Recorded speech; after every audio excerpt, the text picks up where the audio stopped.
নমস্কার বন্ধুরা, mobile literature লাইব্রেরিতে আজ সম্পূর্ণ একটি অন্য রকমের অন্য ধাঁচের কবিতা নিয়ে আপনাদের সামনে উপস্থিত হয়েছি।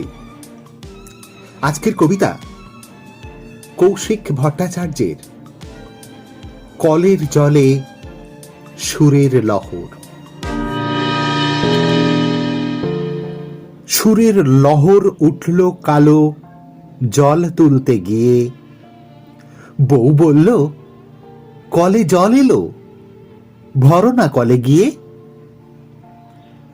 বালতি পাতি কলের নিচে ছলো ছলো ছলো বাজে, এভাবে কত যে সময় কাটে বুঝতেই পারি না যে। জল প্রায় ভরে এসেছে তখন বক বক বক শুনি, এবারে জল ভরতেই হুস, তখনই প্রমাদ গুনি। স্বর তরঙ্গ ছলো ছলো বক বক, হুস হুস শব্দের লহরে, সুরের সহজতম তান পশে যে কর্ণ কুহরে।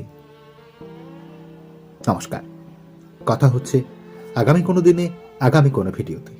ততক্ষণে সবাই খুব ভালো থাকুন, সুস্থ থাকুন।